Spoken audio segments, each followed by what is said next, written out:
Hi, my name is Daniel Foles. I'm the team lead and a software engineer on the team. Hi, my name is Rebecca Cutler, and I'm the mechanical lead and a mechanical engineer on the team. Hi, my name is Annalisa Minke, and I'm the procurement lead and biosystems engineer. Hi, my name is Gabriel Maldonado. I'm a mechanical engineer on the team.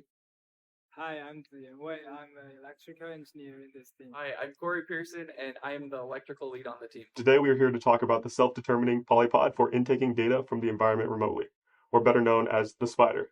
This is the second year that the University of Arizona's Department of Biosystems Engineering has sponsored the SPIDER project. The SPIDER is designed with 8 legs opposed to the previous iteration to meet the sponsor's desire to have a robot mimicking the physical appearance and locomotion of a spider. Some of the sponsor-assigned system requirements were to have a robot with at least 1 foot of clearance, walking speed of 0.5 kilometers an hour, ability to rotate 360 degrees, built-in navigation, obstacle avoidance, obstacle detection, and data collection. Agriculture is very resource intensive, so to produce maximum yield with minimum impact, field data is necessary for efficient resource management. This management can be done either by drones or embedded sensors. Since embedded sensors are disruptive and expensive, they are not considered a viable option. The use of flying drones is heavily limited by weight, battery life, and governmental restrictions. The utilization of wheels was not considered as a possibility, since it could run over and damage crop fields. Some of the best robotics created have been bio-inspired. In the beginning, we studied real-life spiders and combed over any footage of spider-inspired robotics that we could find. The system being designed with amechanical legs and smaller feet also lowered the possibility of stepping on crops and helped us meet the height requirement. There is just one problem. There is not much documentation on 8-legged robots online, both mechanically, and there is also no documentation of their internal software. Began by designing a full assembly of the spider, informed by stability and locomotion equations. The decision was made to include servo motors as the primary driving force of the robot, as well as the Jetson Orin Nano as the brain, so to speak. Circuit diagrams were constructed to mock up the electrical design with power equations informing our choice of 8,000 milliamp hour batteries to facilitate an hour-long battery life. A high-level software design was architected around the ROS2 Foxy ecosystem, implementing industry-standard UML diagrams. Our first and second MVP included a single moving leg with working locomotion code and a fully constructed walking robot with all 8 legs, respectively. While testing our MVP2, we ran into several failures spanning over electrical, mechanical, and software subsystems, leading to a significant redesign. The jumper wires initially used on the spider caused the most obstacles in the project. The gauge necessary to supply the current properly to the electrical components were insufficient and thin. This caused the wires to snap, creating a short circuit. Consequently, a small fire resulted and the team was forced to revise the overall design for safety. We created several models to predict the behavior of the locomotion of the spider. The main assumptions that we made when we created our models that made them wrong is that there was going to be no flexion in the joints, whether that was flexion caused by the joints not being 100% flush or because there was flexion in the printed parts themselves. As a result, we neglected the possibility of flexion, and that led to some pretty serious failures. Another portion of the mechanical system that we needed to revisit was the fact that a few of our parts broke or warped through testing. There's not much documentation either for legged robots more than 6 legs. Software-wise, this means that a lot of the locomotion controlling must be custom, as well as any navigation stacks must be custom fitted to support the legged motion. And finally, our hardware selection is very unique in comparison to other ROS2 Foxy projects. So much of our software must be custom, which proved difficult for a project of this complexity.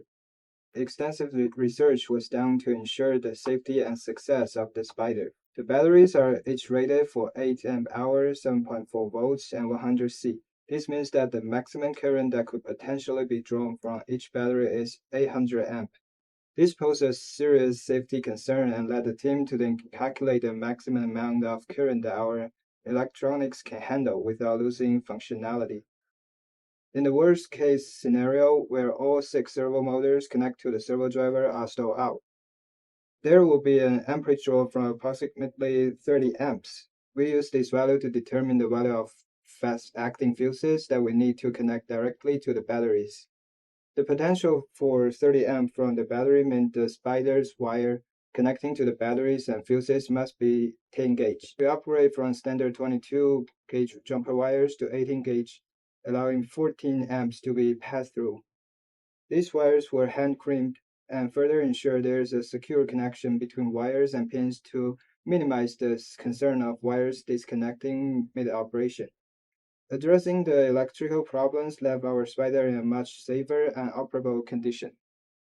The main reason that the printed parts did not function the way that we intended is because we weren't able to accurately find a Young's modulus for the 3D printed parts. We attempted to fix the flexion in the legs and the rigidity of the parts in one fell swoop with an entire redesign of the printed parts using I-beams and ribs, by adding washers to the joints.